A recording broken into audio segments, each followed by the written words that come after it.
Olá, tudo bem? Eu sou o pastor César Tássio. Estou mais uma vez aqui para fazer o comentário de leitura do livro O Homem Espiritual, do Watchman Nee. Esse é um livro muito especial, como eu já disse aqui várias vezes, o único livro escrito de fato por Watchman Nee e que traz ensinamentos profundos sobre a constituição do homem, a questão da tricotomia, né? Ele ensina sobre a diferença entre alma, espírito e corpo. Então nós estamos aí comentando esse livro, fazendo uma leitura. Nós estamos no capítulo 2 e hoje eu quero dar continuidade, né, ao capítulo 2, falando sobre a alma, né? É essa parte aqui. Eu quero ressaltar que o Watchman Nee tem várias citações bíblicas. Não dá para eu citar todas aqui. Não é essa a intenção desse vídeo. A intenção do vídeo é comentar realmente os ensinamentos e passar isso para você. Se você quiser estudar mais a fundo, compre o livro da editora Betânia, O Homem Espiritual. Ele está editado em 3 volumes. Você pode comprar o primeiro, ler, estudar, e se você quiser depois comprar os outros volumes, vai comprando aos poucos, porque é um estudo realmente profundo. Então vamos lá.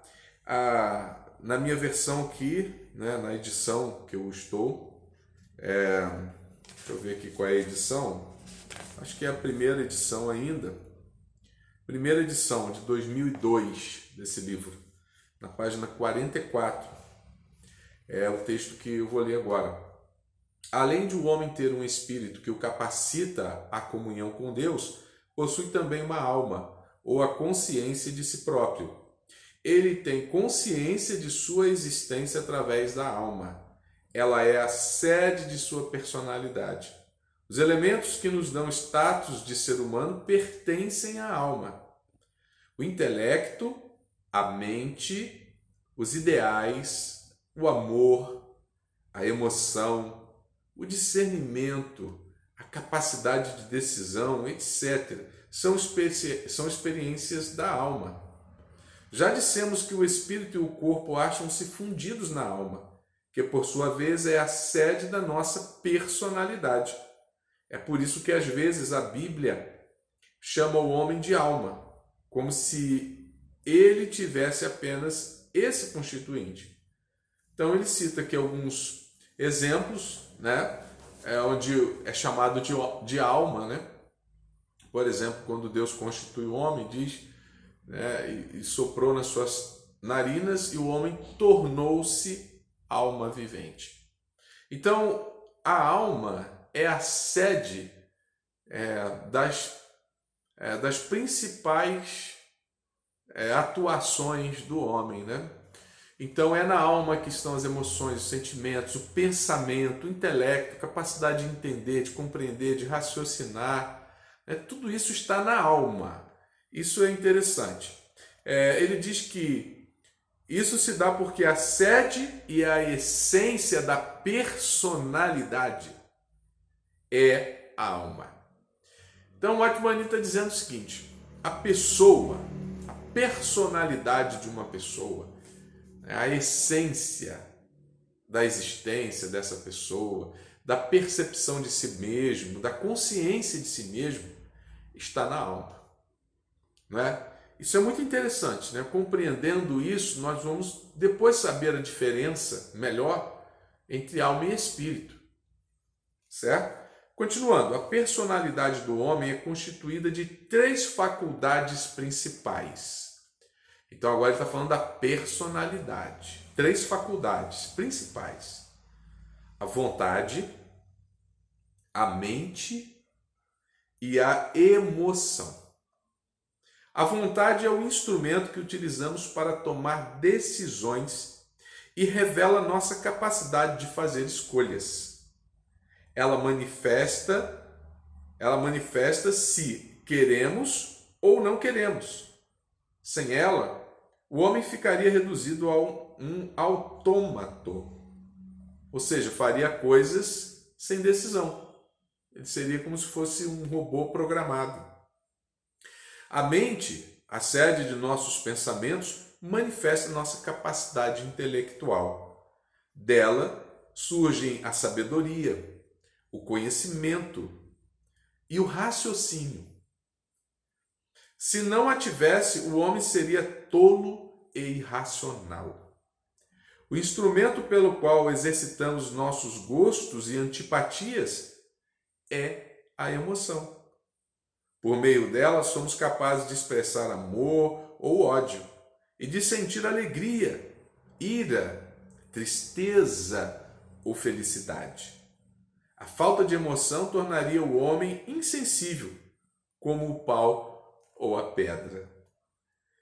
Então, vemos que a alma, ela cedia a personalidade. E a personalidade é formada por essas três faculdades: vontade, mente e emoção. Então grave bem isso aí, porque mais à frente nós precisamos, entender essa constituição aí da personalidade para entendermos os textos que virão. Certo? Então, a partir daqui, ele faz assim um apanhado de textos bíblicos falando sobre a faculdade da vontade, faculdade volitiva da alma, também sobre a faculdade intelectual da mente e da faculdade emotiva da alma. Então, vários textos onde ele coloca isso. Eu não vou ler os textos aqui de uma forma ampla, porque os textos você, se quiser estudar, depois você pega aí um pouco desses textos aí como referência, para você, tá bom? Quero falar agora, vamos passar adiante, ele vai falar sobre a vida da alma. De acordo com alguns estudiosos da Bíblia, existem no grego 3 palavras para designar vida. 3 palavras para designar vida: bios, psique e zoe. Todas elas se referem à vida, mas possuem conotações bem diferentes. O termo bios refere-se aos meios de vida ou de subsistência. O Senhor Jesus empregou essa palavra para elogiar a mulher que havia lançado no tesouro do templo toda a sua subsistência. Então, bios, subsistência. O vocábulo zoe designa a vida mais elevada, a do espírito. Sempre que a Bíblia fala de vida eterna, usa essa expressão, essa palavra. Já o vocábulo psique aplica-se à vida animada do homem, a vida natural, a vida da alma. Encontramos esse termo na Bíblia quando se fala de vida humana. Então veja bem, 3 palavras para vida.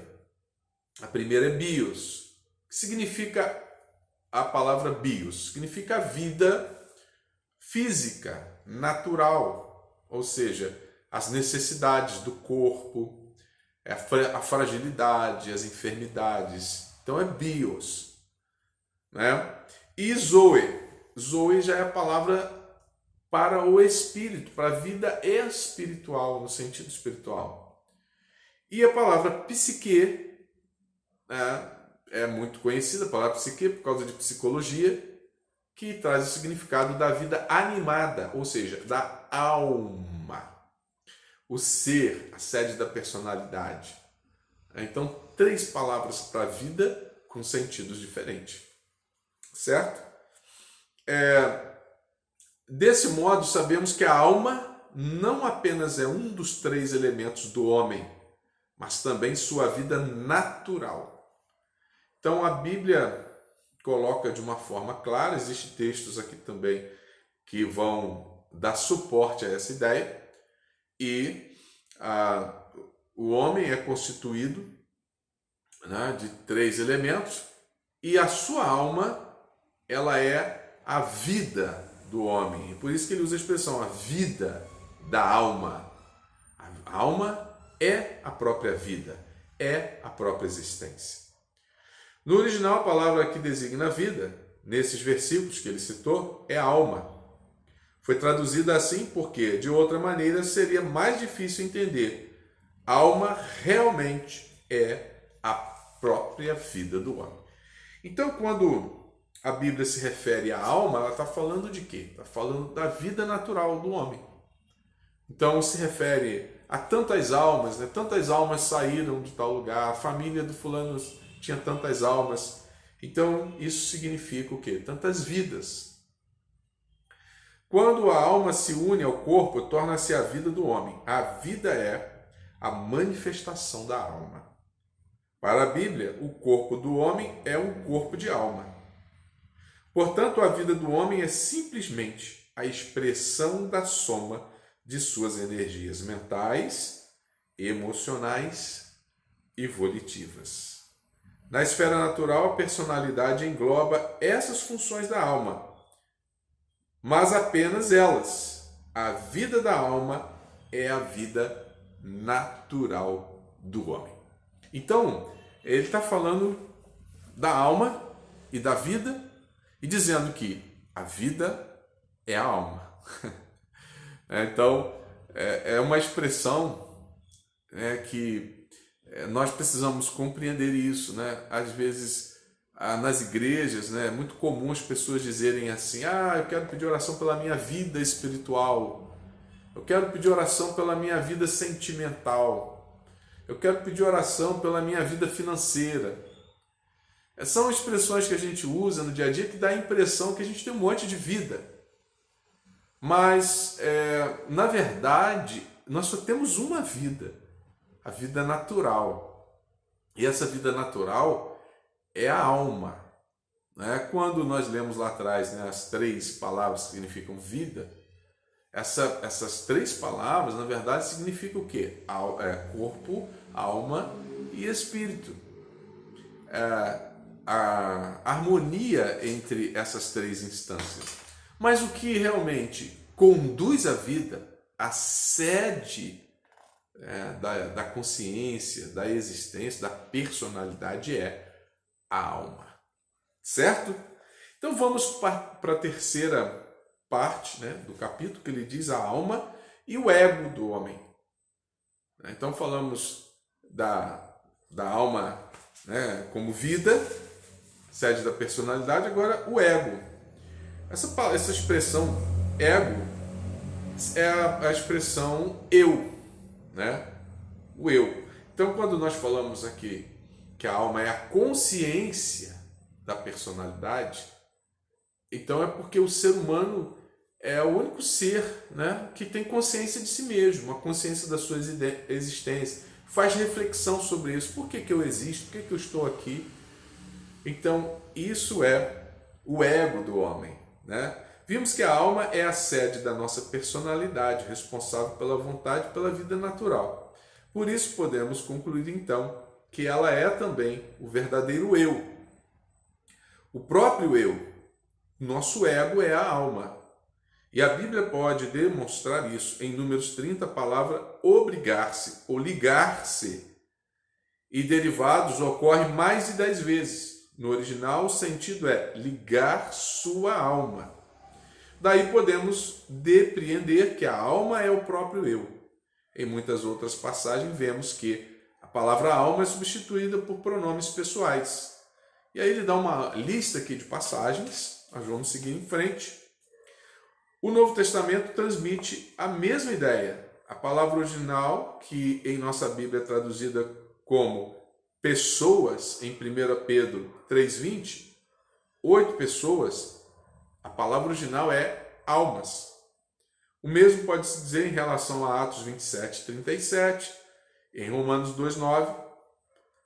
Então, é uma relação aqui de textos que dá essa comprovação de que alma significa pessoa nos textos bíblicos.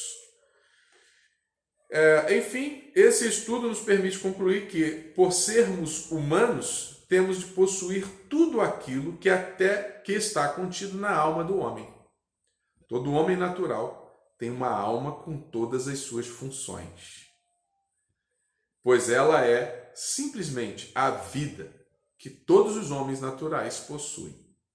Antes da regeneração, tudo aquilo que faz parte da vida, seja o ego, o viver, a força, o poder, a capacidade de decisão, o pensamento, as opiniões, o amor, os sentimentos pertence à alma. Em outras palavras, a vida da alma é a vida que o homem recebe ao nascer. Então veja que a alma é a vida do homem. É isso que significa a alma. Nossa vida natural, tudo aquilo que temos consciência, tudo aquilo que pensamos, fazemos, sentimos, que decidimos, vem dessa personalidade que nós somos, que nós temos, que está em nossa alma. Espero que esse texto tenha esclarecido bem o seu entendimento. Quero agradecer a sua audiência, se ter ficado até aqui. Eu sou o pastor César Tássio e trago esses estudos sobre o homem espiritual para a tua vida. Que Deus te abençoe.